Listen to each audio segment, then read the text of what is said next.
This is TWiT. Todd, you're on with Rich. Hey, Rich. Thanks for taking my call. Hey, thanks for calling in. What's going on?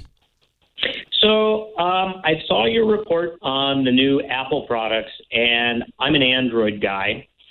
One of the questions that I have is if you know or if you think that in the next generation of the Samsung devices, they might incorporate that EKG monitor that the iWatch has in their next-gen Samsung watch.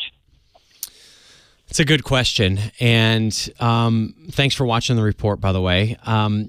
Fox 5 San Diego, I'm guessing.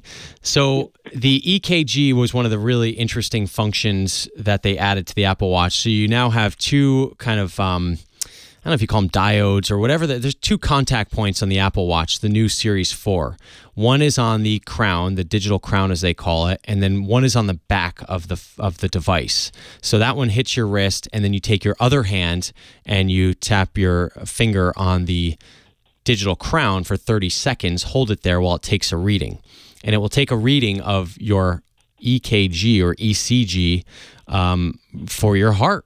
And it will actually come out with a little printout that you can PDF mail to your doctor and say, hey, here's what I decided, or here's what my watch detected. Take a look at it. Here's what it gave. So it's a pretty interesting feature. People are debating whether it's helpful, whether it's not helpful. Is there a reason why you want this feature? Is there something that you like about it in particular?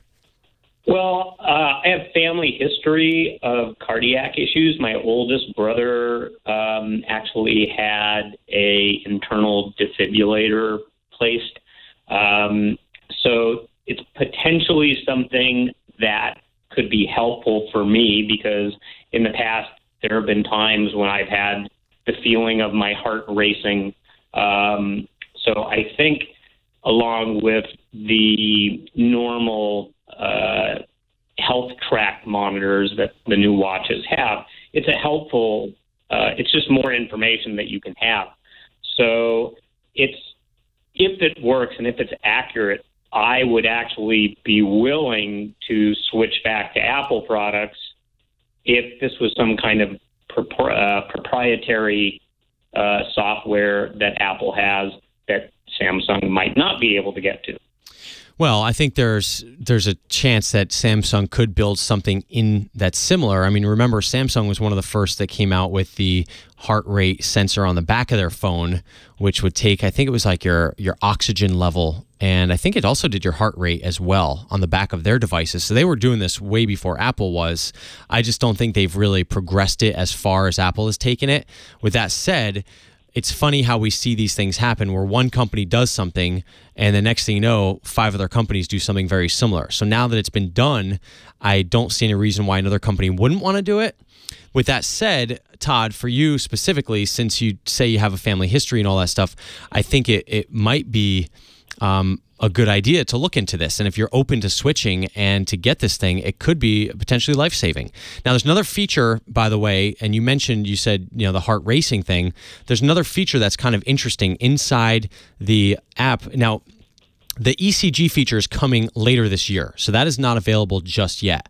But there is a feature that is available right now, and they did add something new, and these are heart rate notifications. So if you have an Apple Watch, even an older model, and you updated to the new Watch OS 5, which came out on Monday, by the way, there is now a high heart rate notification and a low heart rate notification. So you can set your Apple Watch to let you know when your heart rate gets to a certain point that's high or low. And they used to only have one of these, and now they've added both, the high and the low. And right now, mine by default is at 40 for the low and 120 for the high. Of course, you can talk to your doctor and set those to what you think you need. And of course, Todd, they also mentioned the fall detection. So I agree. I think this is a very compelling feature set on the Apple Watch Series 4 that people are really thinking could be a big lifesaver. And especially if you have something in your family that like a history of a heart condition. And yeah, I don't know. I think I'm not going to say just switch because of this. I think you need to wait to see when it comes out, see kind of what the feeling is, what doctors are saying, what people are saying about it. But we already know that the Apple Watch is saving lives in general from all the stories we've heard about people using it to call and when they're stuck and this and that. So I think that, if you are interested for personal and health reasons, it'd probably be pretty interesting to look into it and consider switching. And Rich, one last question. Do you know when Samsung comes out with their new product? So I think they just came out with their next generation Samsung Watch 4, I think. Yeah. So would it be like 6 months or a year from now?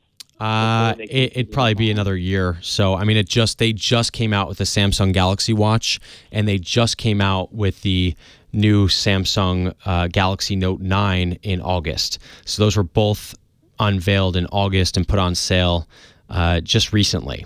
So I would say we probably have another year before a refresh with Samsung. So in that time, you will have a good amount of time to kind of consider switching. And I say just kind of watch this, because it's not the first device. If you want a portable device that can do this, you can get those. I don't think any of them are as good or as convenient as the Apple Watch seems to be. So great question, Todd, because I think a lot of people are eyeing that Apple Watch for this reason. And it's one of these things where it's like you almost feel like, oh, I need that, because why wouldn't I have that? Because it's available and you know about it. It's almost like if I don't have it, I put myself at a disadvantage. And clearly that's all part of marketing from Apple. But at the same time, if you do have a problem, it could really help.